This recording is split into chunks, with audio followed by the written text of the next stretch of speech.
Okay, we have more details on this. You've got demonstrations down the street. Somebody's on his own property with a gun strapped to his leg. May end up being a provocateur. Their favorite thing to do, though, is find meth heads, drug addicts, get them at a bar to, hey, we ought to go after the president. Yeah, sounds good. More drinks. And months later in court, the cases always get dropped, and it comes out it was staged. Same thing's happening with these Muslim terrorists, white Al-Qaeda. The same thing happened with the black Al-Qaeda in New York, New Jersey, Pennsylvania, Florida, Michigan. Case after case, they do this where they just provocateur somebody to shoot their mouths off and then bust them. Now, the same reporters on MSNBC are saying if you say the word socialism, that's racist. You're not allowed to say that now, just like our YouTube videos are getting banned for having this Obama socialist poster. Not allowed to talk bad about him, to lampoon the president. Any other president you can't them. And it's racial politics. And a lot of these reporters, I notice they're even always making sure it's black reporters that say it's racist. And I think that's so whites get insulted and do become racist. It's really meant to get tension and fighting going on. It's very, very clear this is divide and conquer or tribal warfare, the great game, balkanization.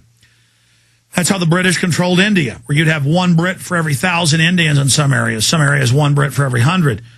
And Gandhi had to go around for 20 years, as I said yesterday, just getting the people to come together against the offshore empire. We have to first identify that an offshore empire of private banks dominates America. And so did you suddenly notice when Obama got elected? I mean, I don't care if it's a white, black, Chinese, Mexican, Asian, doesn't matter. It could be somebody with green skin for all I care, as long as they care about freedom, these reporters. But suddenly, like half the reporters are black now. And there's some psyop going on there. So that it's very strange. Something's going on there. Why is 13% of the population represented on some of these shows as half? It's like an over-representation. It's like meant to make a backlash. And I've been noticing TV ads for the Shriners and ads for Coca-Cola and ads for, because I'm watching more TV these days to analyze this. It'll just show people saying mean things like, I'm Justin Timberlake and I want to help burn victims. Shut up, you stupid young punk. John Elway says, and then he looks at him and says, shut up, old man, you filth. And it's like all to get us all fighting with each other. I'm seeing that in almost every ad now. Like they're trained, they know we're angry, so they want to turn us against each other. This is a psyop, folks. This is conditioning. Now, I'm going to go to your calls for this hour, the next, and into the fourth. Matthew, Shane, Chris, Keith, and others. But details on this, protesters seen with gun outside Obama Town Hall. Now, every day I see articles where they arrest people at their home because a neighbor sees them walking in with a rifle. And the cops say they had 2 guns and 50 rounds. That's an arsenal. There's no law, but we're arresting him and charging him, and he's going to prison. President Obama traveled to Portsmouth, New Hampshire, Tuesday for what could be a rowdy town hall-style meeting at the time when some foes of the healthcare overhaul have shouted down lawmakers holding similar events around the country. You mean like Spectre gives out the cards randomly to 30 people on TV and 29 are against it, and an old man gets up and said, I came here to tell you I don't want this, so a thug jumps up and grabs him, and, or the father with the kid in the wheelchair that had people come to his house and threaten to kill him because he dare stand up. This is Chicago Mafia tactics nationwide. And if we bend over and get pimped and get punked and become whores on the Mac Daddy's chain, it's over, folks. I'm not getting in the pimp's hoopty. It's over. I'm not going along with David Rockefeller and his pimp game. Obama's just an enforcer for the New World Order. The following live videos from MSNBC. Earlier, MSNBC, Ron Allen reports that cameras filmed a protester with a handgun strapped to his leg before the meeting before Obama arrived. This is down the street. The man was seen carrying a sign saying, it's time to water the Tree of Liberty. The man's Tree of Liberty, by the way, I have a shirt that says that on the back, our Gadsden flag shirt. Let's put it up on screen. The sign is reference to Thomas Jefferson, who said the Tree of Liberty must be refreshed from time to time in the blood of patriots and tyrants. Allen says Portsmouth police chief told him the man's gun is legal. See, because it is. The only gun laws in this country originally were against concealed. Because a criminal or a thug, you were to carry arms openly as the sign of a freeman. only with treachery. So that's why they have a permit for a concealed carry. They trick you with a lawyer mind game to go, oh, carry your gun, get a permit for it concealed. Because they have to, under common law, give you a permit for something that is illegal, thus setting the precedent that all gun ownership is illegal. This is part of them. The law is actually a codified religion. And the court law school will actually teach you this.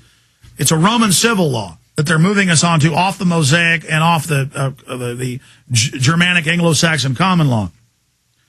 Allen says that Portman's police told him the gun was legal because he's on private property. He is on the grounds of a nearby church. Police said his gun is registered and he can keep it on him as long as it is not concealed.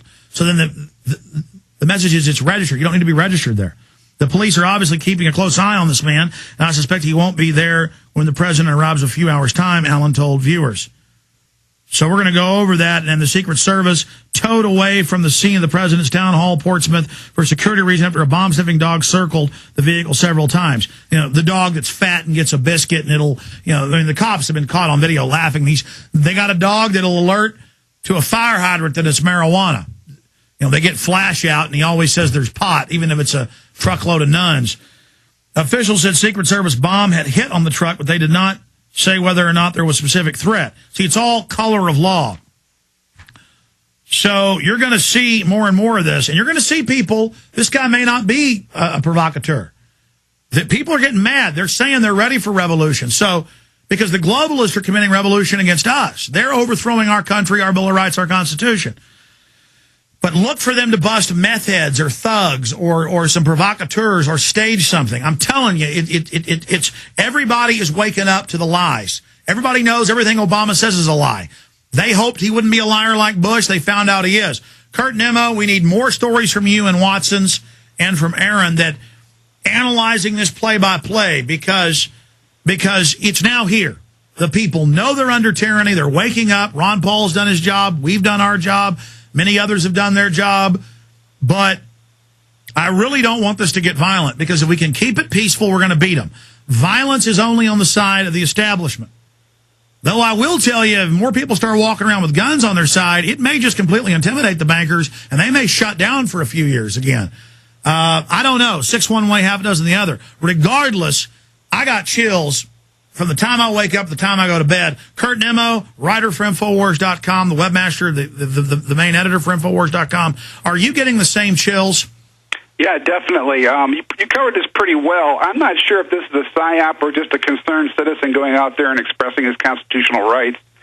Regardless, MSNBC, which is totally opposed to any kind of debate in the healthcare or Obamacare debate, is exploiting this news story big time. I have to say, MSNBC is worse than CNN. It is, every show I see, they say, any criticism of Obama is racism now. Now, remember, Newsweek had the headline, we're all socialists now. Remember that? Oh, yeah. But, I mean, you're not, they're taking our videos down, Kurt. We're not allowed to call them socialist. Well, of course not, because they want to dominate the discussion, and they've got the corporate media in their pocket. But there's no doubt now that they want to restrict free speech. The hate crime bill that passed the House, we've read the subsections on air, it says that if you say anything and that someone for 7 years ever acts on it, then you federal felony. They have the Cyberbullying Act that says if you hurt someone's feelings, you go to prison. I mean, these people really mean to take over our government. I mean, have you seen the sections of the bill where CPS will visit all parents and all old people, all seniors must go visit elder CPS and be enrolled? Well, I mean, this is total takeover. The carbon bill that passed the House says you get yearly carbon inspections. I mean, we're going to have these scumbag, filthy bureaucrats literally urinating all over us and sucking off of us. Yeah, and you know, it's interesting that John Conyers would say, you know, we don't have time to read these bills. They're doing this precisely because they don't want the people to look at this stuff, and they don't want the corporate media. Well, they keep saying that. That's the talking point. You're right. They even said on CNN, and the White House says it's key that this be done quickly or they're not going to get it. They admit they're bum rushing us. Go ahead. Exactly. They're bum rushing us, and they've got the corporate media in their hip pocket, and especially MSNBC. This is going to be Chris Matthews and the whole team over there, Rachel Maddow and the rest are going to go crazy on this news story later today. Bet your bottom dollar on that. And they're going to continue to try to characterize concerned Americans, patriotic Americans, as gun-wielding nutcases. Because they are these people aren't really liberals in the sense. I've met some of them. They are cold-blooded. They know it's about dominating. They know they're a criminal class. They love the SWAT teams, the FEMA camps, the militarization. I mean, look at the dailies. The Mafia family. They want total gun bans. Of course the Mafia wants you disarmed. Yeah, right. Well, they've tried to gild us, and the gun culture's taken back over. The liberals are buying guns now. They're losing on every front, Kurt. Do you agree with me that they're going to have to stage something or provocateur something like this in the next few weeks, or it's just curtains for them?